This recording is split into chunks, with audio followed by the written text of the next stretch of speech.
नोभेम्बरमा विश्व मधुमेह दिवस पनि मनाइने गरिन्छ। यो विश्व मधुमेह दिवस खासमा मनाउनुको प्रमुख उद्देश्य चाहिँ के होला? अब अहिले हामीलाई सबैलाई थाहा छ होइन, अब अहिलेको समय भनेको यो नन कम्युनिकेबल डिजिज भन्छ।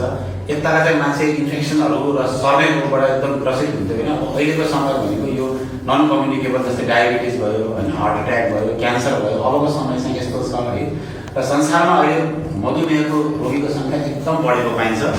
र मधुमेह भनेको कस्तो रोग भन्दाखेरि यसलाई हामीले सुरुमै पत्ता लगाएर ट्रिटमेन्ट गर्न सक्यो भने यसबाट जटिलताहरू बचाउन सकिने भएको हिसाबले नै हामीले मधुमेहबाट पेसेन्टलाई अवेरनेस गर्न यो विभिन्न किसिमका कार्यक्रमहरू चाहिँ बनाउने गरेका छौँ। मधुमेह र आँखाको स्वास्थ्य बीच के कस्तो सम्बन्ध रहेको छ?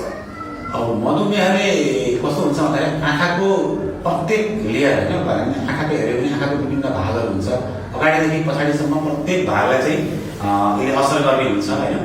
त्यसले गर्दाखेरि चाहिँ जस्तै भनौँ न, अब आँखामा अगाडि फ्रिक्वेन्टली तपाईँको चस्माको पावर चेन्ज हुने होइन, उमेरभन्दा छिटो मोतीबिन्दु हुने, पर्दामा अब विभिन्न किसिमको खराबीहरू हुने, जसको बारेमा हामीले छलफल पनि गरौँला होइन। अनि आँखाको नसालाई खराब गर्ने यस्ता विभिन्न किसिमका गराएर पेसेन्टलाई चाहिँ समयमै उपचार गरिएन भने सधैँको लागि यो अन्धसम्म बनाउन सक्ने खालको यसको चाहिँ अवस्था छ।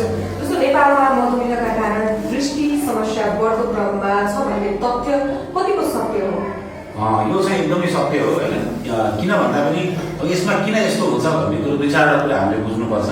पहिलो, यो बढ्नुको कारण चाहिँ डायबिटिज डिटेक्टै नहुने, कतिपय हामीलाई चाहिँ डायबिटिज छ भन्ने थाहै छैन, किनकि हाम्रो रेगुलर डायबिटिज चेकअप गर्ने अथवा हेल्थ चेकअप गर्ने बानी छैन, पहिलो कुरो। दोस्रो कुरो कस्तो छ भन्दाखेरि मान्छेलाई डायबिटिज त छ तर उहाँहरू के हुनुहुन्छ भने आँखा चेक गराउन जाने बानी छैन। हामीलाई जबसम्म लक्षण आउँदैन तबसम्म हामी आँखा चेक गराउन जाँदैनौँ। अर्को त्यो कुरो भयो। थर्ड कुरो कस्तो हुन्छ भन्दाखेरि अब आँखा चेक गराएर पनि के गर्ने भन्दाखेरि सिम्पली चस्मा मात्र जचाउने अनि ठिकै छ क्या भनेर फर्किने हुन्छ है।